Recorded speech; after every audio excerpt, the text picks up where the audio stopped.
Go. Hi guys and girls, here we are. CZ. Alright, it's a 620, the Field Select.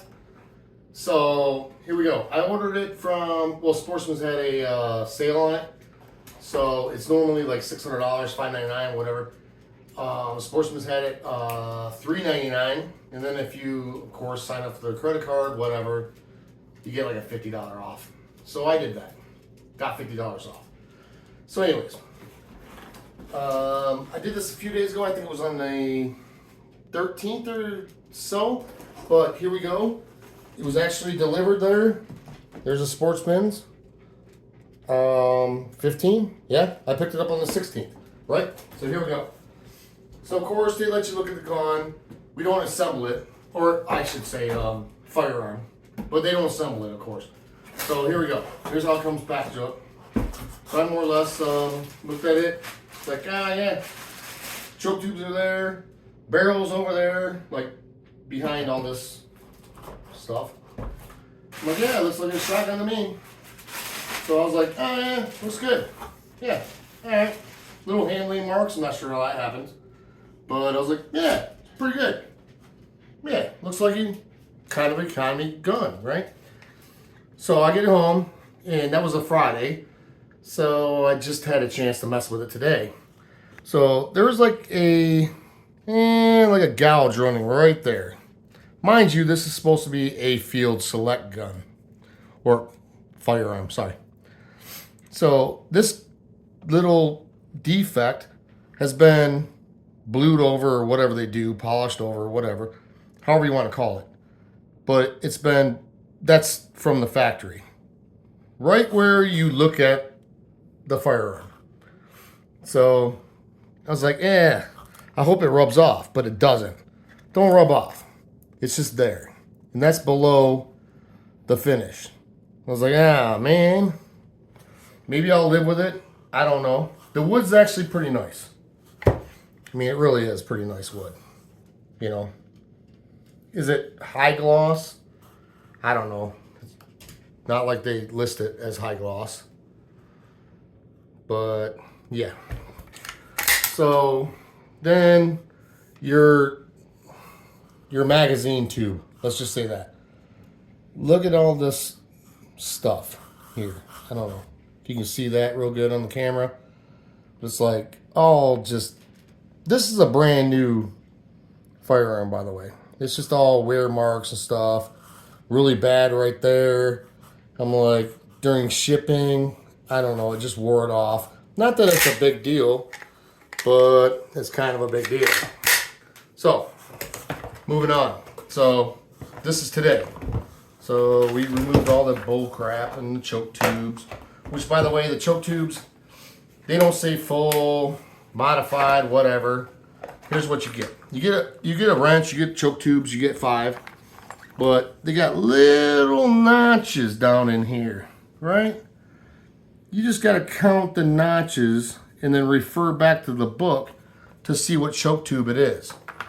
So they're not printed on like, a lot of choke tubes are. They'd be like full or medium or what have you. These, you got to count the little dots on the end of them. Which, if you're like me, I can't see a freaking thing.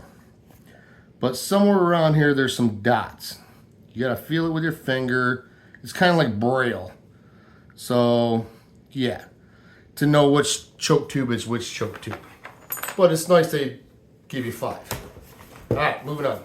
Let's make this as short and sweet as possible. So we're going to get the barrel out of here. This has already been out of the box. This was earlier. Barrel, the blue looks nice. Don't get me wrong. Not sure what choke tube's in there, but there's a choke tube in there. There's some, I don't know, like white debris left over in the vent rib. I'm not sure if that's solder or what it is, but it's left over. You would assume that it would be clean and all that good stuff when you purchase a new gun. Or firearm, sorry. So, no finish here. So I'm not sure, this is probably aluminum, I assume. The the barrel to the receiver. This part looks aluminum. Anodized maybe, I don't know. But here's the real issue. So get her off there, and the barrel made up. A lot of people say, oh, I couldn't get the barrel in. I'm not sure why, but it's a pretty simple process. You just slide it in there.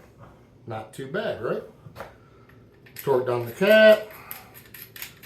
And I guess it comes pre-plugged, the magazine. But that's as tight as you can possibly get that. So on lockup, I don't know if you can hear that, but that's pretty freaking loose. You can actually see the vent rib move back and forth. We're talking a 1/16 of an inch probably. A lot. So it's even worse when it's not locked up. The barrel will move aft and forward. That's the barrel, folks, moving its ass off. Don't matter if it's locked up. I'm like, that's pretty crappy. This is brand new. So we got the scar going up the thing that's been blued over, whatever this is, anodized, blue, polished, whatever. Then we got this pretty shitty fit, to say the least. I don't even want to shoot it. So Sportsman's has a no return policy on firearms. So what do? Well, now I'm going to have to reach out to CZ and be like totally disappointed, which that sucks.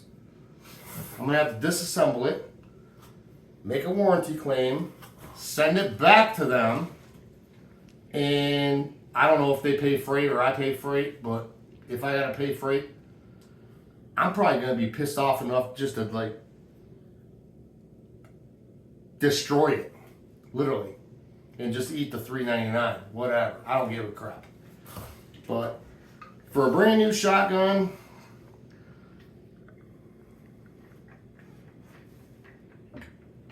I don't know. I've got a 1970s 870 Wingmaster that the lockup is pristine. And it's had so many shells through it ain't even funny. But as far as the minor defects, cosmetic, get it. But I don't know if I want to shoot that. It's pretty sad. Pretty sad. Get you a good look inside there where the barrel's made it up to the receiver. Yeah, sad.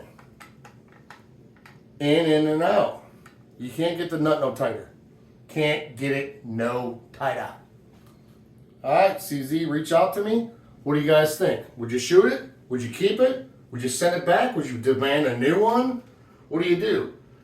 But the shit part is, Sportsman's has no return policy on firearms. So you're pretty much stuck with it. So if you're going to get one, I said you should assemble it all there, or have them assemble it all, and check for these defects. I'm sure it's going to be a recall at some point. But other than that, nice, light, very light, very nice. Point's great, but I won't shoot it. All right, guys. Have a good one.